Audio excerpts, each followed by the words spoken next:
Hey everybody, happy Sunday morning, you guys. Okay, this is definitely a better day than yesterday. Okay, like in my life. Okay, so we had tornado coverage and storm coverage, and I had to go into work extra early.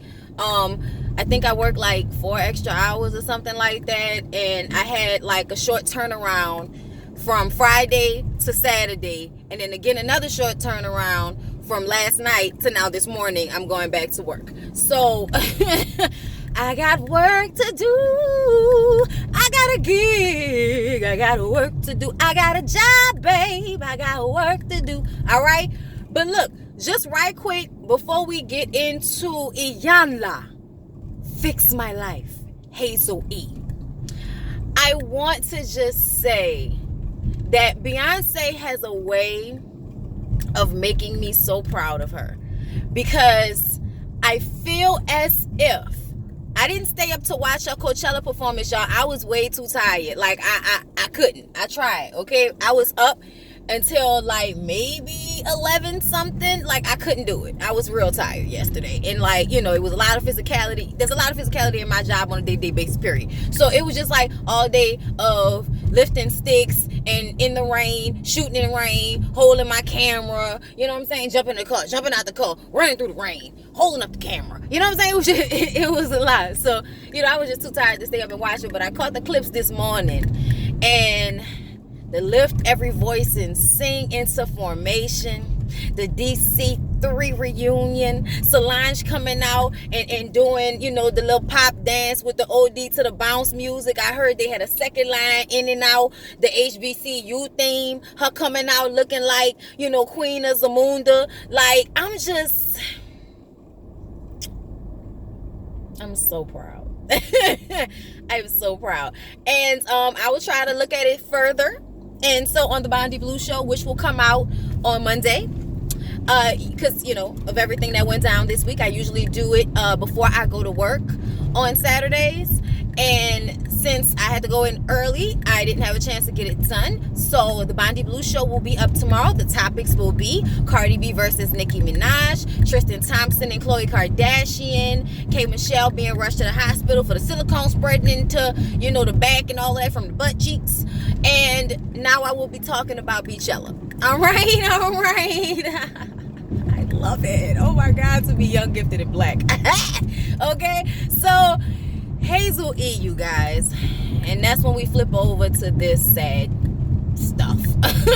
Okay, because I feel as if, just as I am so proud of Beyonce for representing and being proud to be a black woman, regardless of how she has reached this precipice of you know, of celebrity and of being so rich, you know what I'm saying? Like, she has really reached a level to which nobody before her has been able to really like obtain for this extended period of time, and with this type of influence, you know what I'm saying? You have your Whitney Houstons and your Aretha Franklins, but Beyonce's entire situation puts her on a greater level. But that's what they were there for. They were there to make it so that she could make it and be this person that she is now.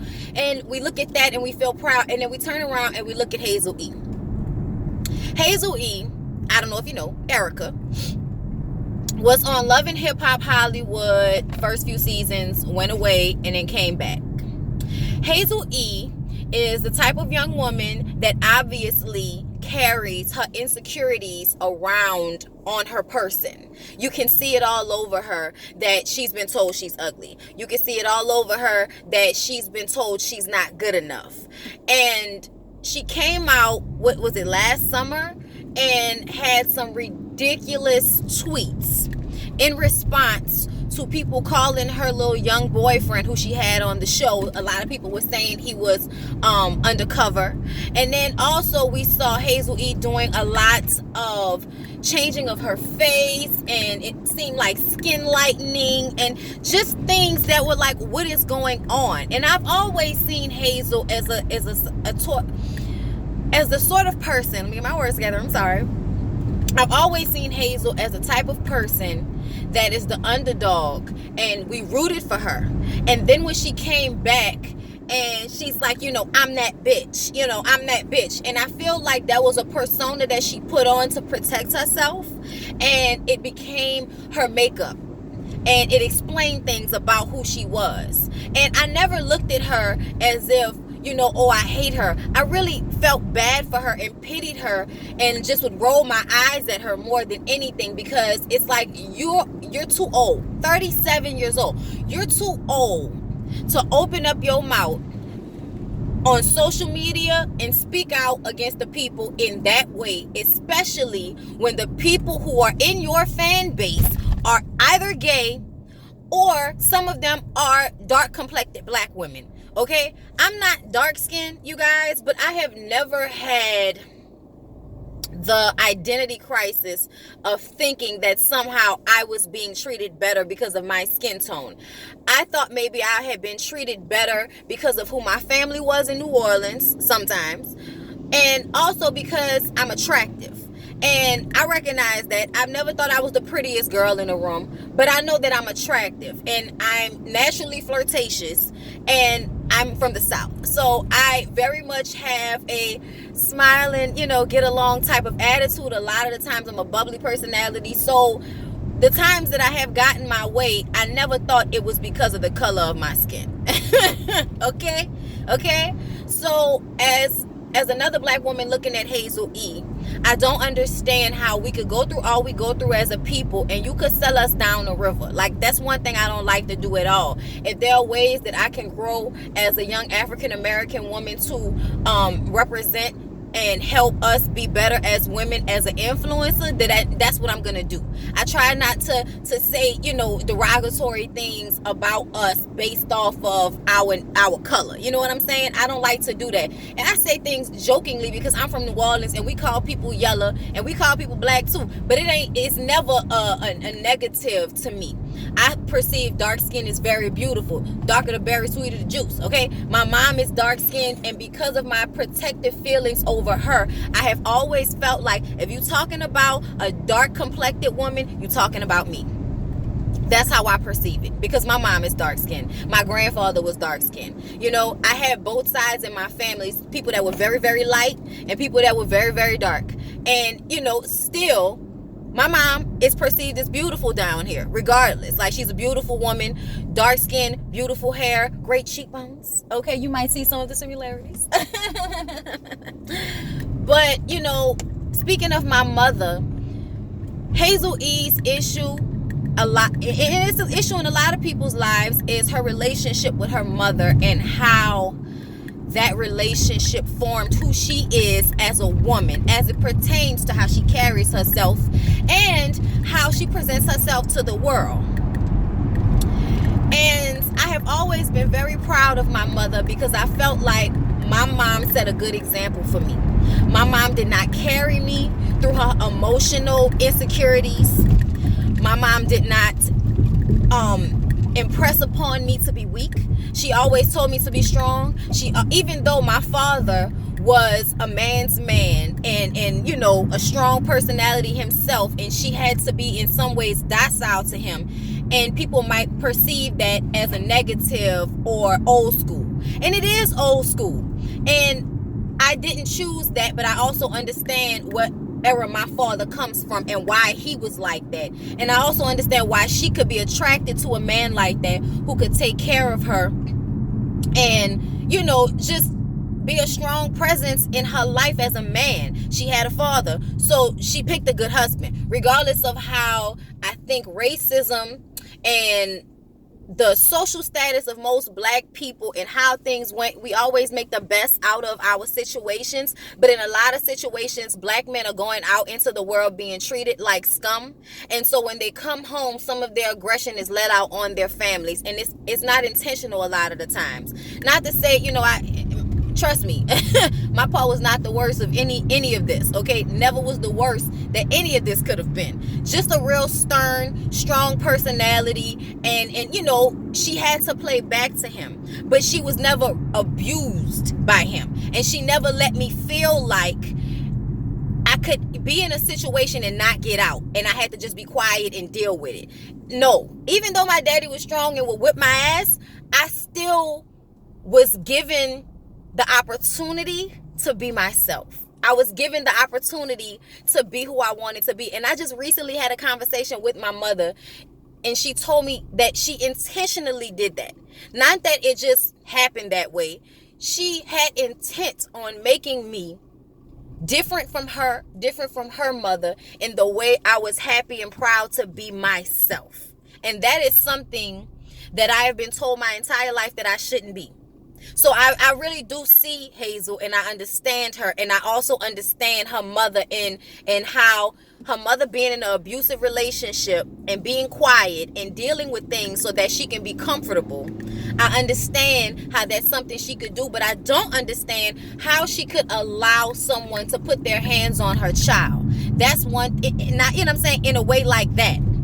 Okay, I got spanked, but I don't see that as abuse. I feel like young children don't understand consequences of their actions, and sometimes all they understand is physical pain or fear. They don't understand that I'm telling you not to do this because you might die.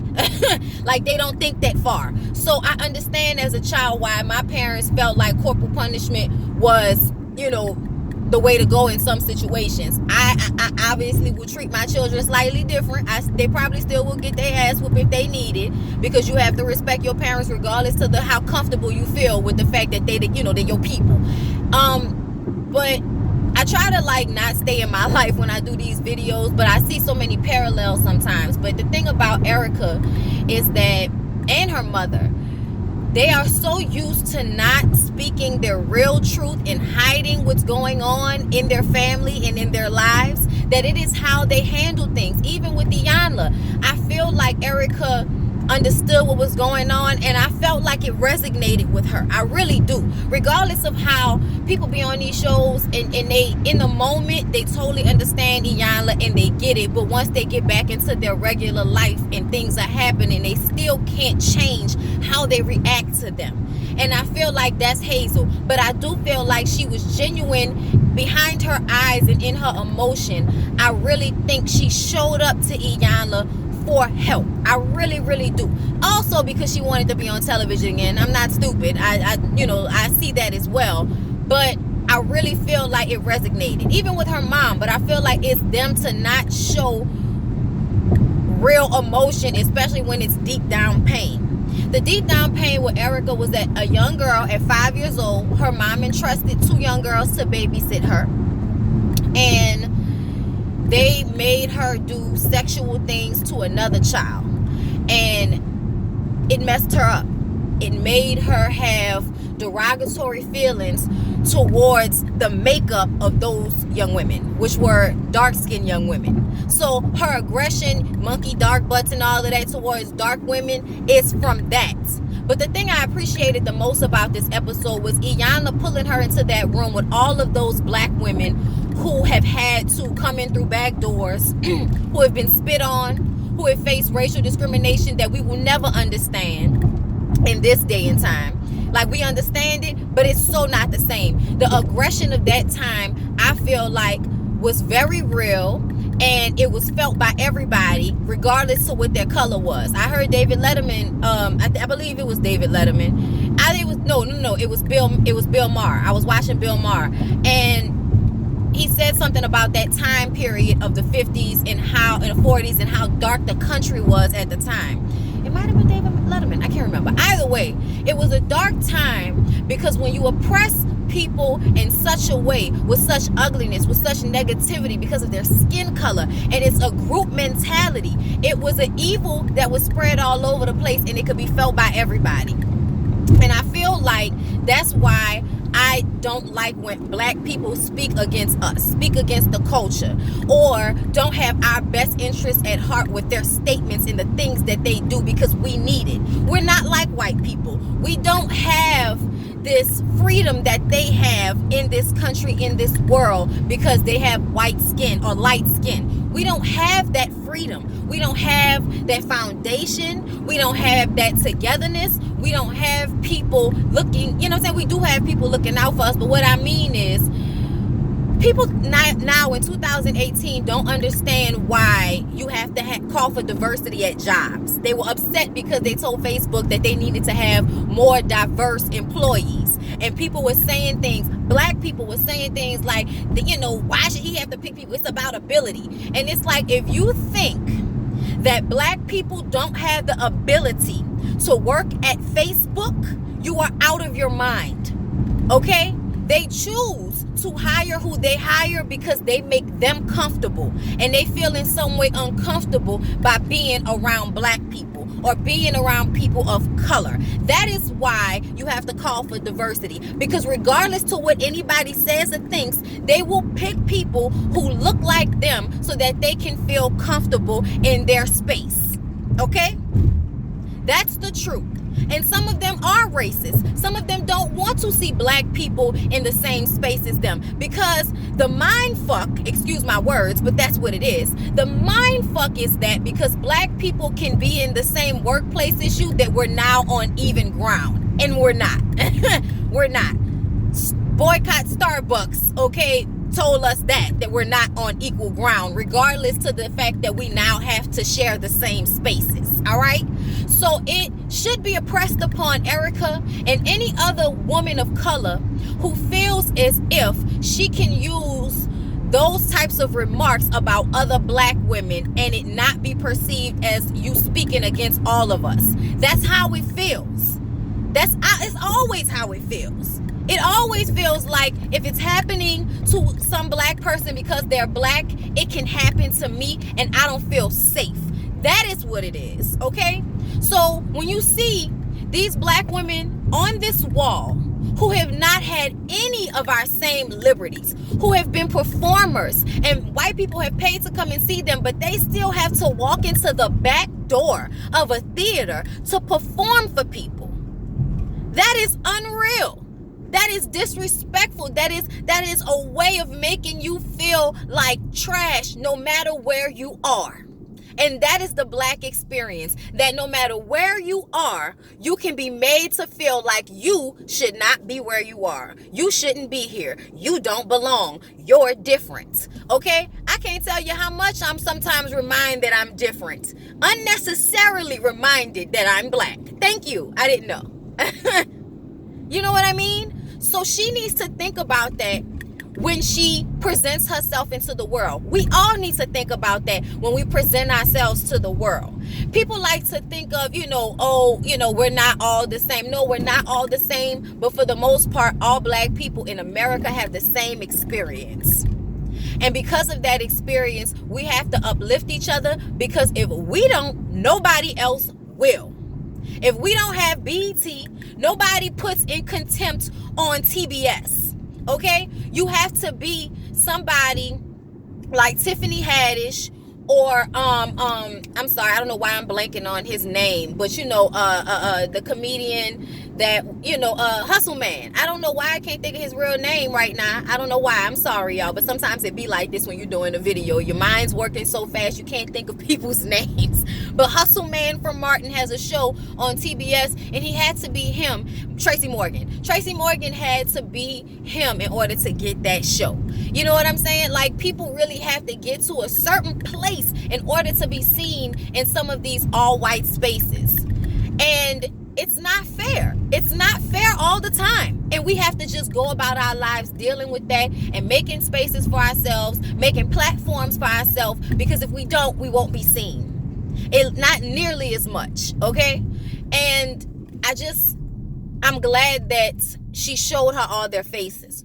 Told her what they had to go through, Here's the thing that made me mad about the episode. Her mom acting as if she did not remember her daughter's violation, as if it did not matter. Just totally not being present in the fact that this was traumatic to her daughter's life. I was always made to feel, y'all, that if somebody did something to me, my daddy was going to jail. Okay? Like, I was always made to feel like I was protected, and that if somebody hurt me, consequences would happen. You would have to pay consequences, repercussions, okay? If something happened to Brittany, okay? So for Hazel to not grow up with that same confidence, to not grow up feeling protected, I can imagine how it would create such an unstable woman even at 37. This episode with her gave me compassion for her and really made me feel like the next time she puts herself out there into the world, I hope that she shows people her best self. I hope that she shows people that she can be different and that she has grown and that she can be better. Because the thing about Hazel is Hazel does have her positive attributes. And I hate that she has allowed this world and what this world thinks of us and our facial features to make her feel unattractive and change who she is. Y'all, that's why I don't like unnecessary surgeries and stuff like that, because I feel like it's telling the world I'm not okay with this facial feature because it makes me more black. Like the big nose and all of that, like that hurts me, because I feel like, you know, we want to change our nose, but then, you know, you see white women plumping up their lips and getting tans. It's so confusing and so messed up. And I understand that these are certain things that are perceived attractive, but I feel like it shouldn't be that way. I should be able to look how I look as my ethnicity and be seen as beautiful, regardless of how that is not the same of somebody else's ethnicity who we've been made to feel like is the, you know, the ideal beauty. You know what I'm saying? The ideal beauty is small features, and those features coincide with European features. So understand me, you know, this shit goes so deep, and Iyanla was really trying to make that point to Erica that this is deeper than we have time for, but that people really give it, you know, credit for. Okay, you know, people really try to glaze over colorism, and it's a really deep, profound thing that we've gone through for hundreds of years, that is almost in our DNA at this point to feel like certain things are more attractive than others.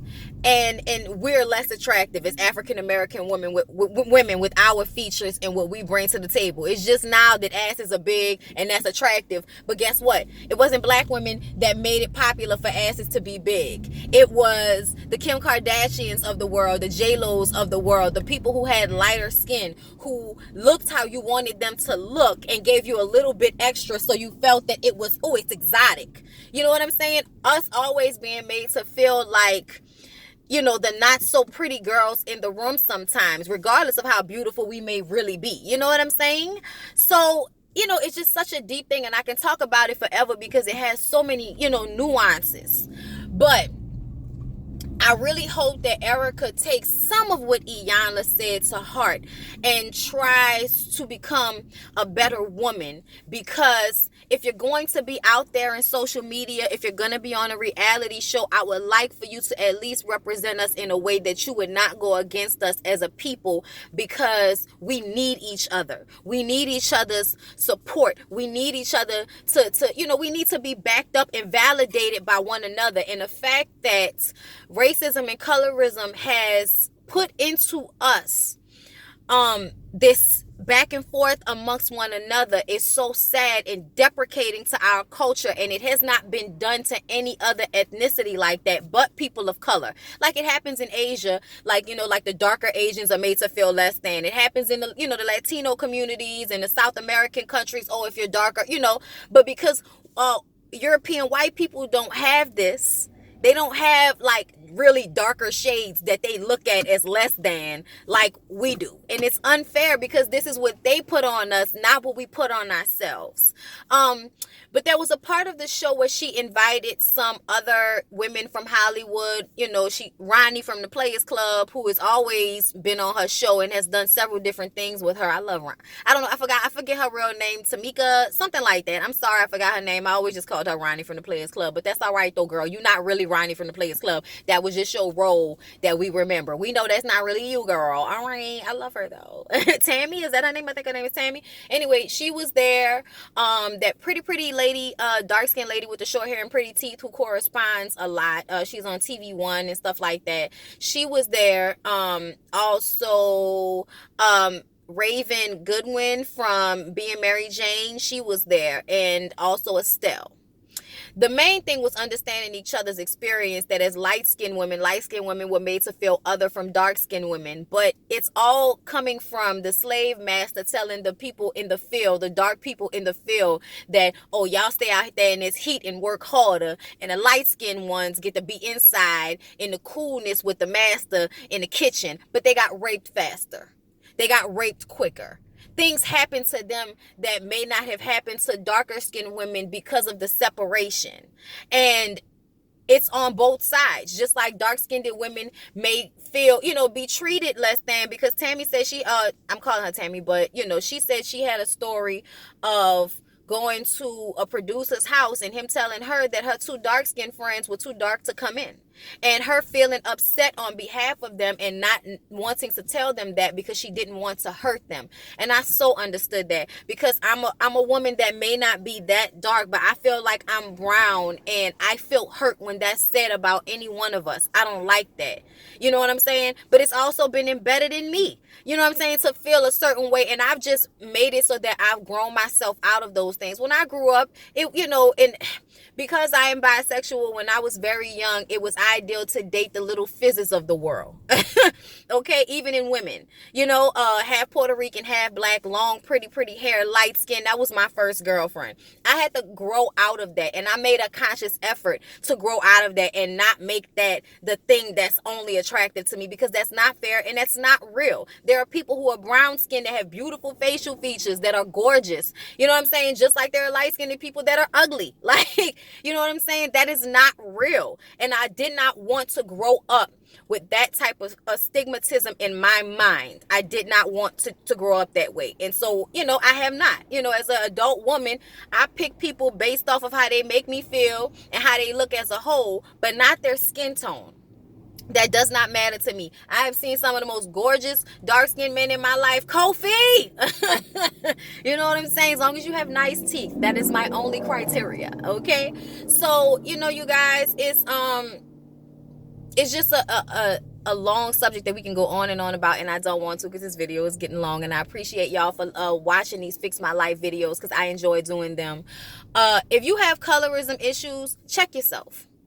Check yourself. Try to change how you think about it. If you think about it one way and you know that's not right, whenever you feel like that, tell yourself, no, that's not right. I don't need to think like that. Because it only, I think, ends up hurting us as a whole when we adopt these same ideals about color. We need to represent who we are as a people, regardless of skin tone, because we all have the same experience of feeling other, feeling less than, being racially profiled, being treated terribly because we are African American or black or dark complected or of color. Wherever you are in that spectrum, you know what that feeling is like. And it's a feeling that I feel like white people may understand, but they will never empathize because they have never been treated in that way or made to feel like that. White people in poverty understand a level, but they cling on to being white to separate themselves from the rest of us who are also in poverty. It's a deep, profound thing that's happened in this country with the colorism issue, you guys. I just want to impress upon us to change, to be better, to do better as women, to do better as a people, as black men, not to say things like I only mess with light-skinned girls and all of that. All of that makes me mad. Okay? I don't like to hear black people say they don't read, because black people, like the women on that wall, died and were beat and abused because they wanted an education, or because they wanted more for themselves, because they wanted to feed not just their bodies and their pockets, but their minds and their souls, So that's all I gotta say about it. I don't really have an opinion on Erica, because I do not want to beat her down furthermore. I just want her to do better, if I'm going to have to keep seeing her on Love and Hip Hop. Okay? And I don't think I will, because I think they fired her. But just as a person, I want her to do better, because I don't like people to walk around living in their pain. I want you to fix that so that you could be a light in the world and not just be a light-skinned girl in the world. Okay? All right? Lift every voice and sing till earth and heaven ring. Sing with the harmonies of liberty. Okay, look, I was born in 88, so that's all I remember. Anyway, I love y'all. I appreciate y'all. Have a good weekend. Sorry for the long one. Mwah. Have a good Sunday.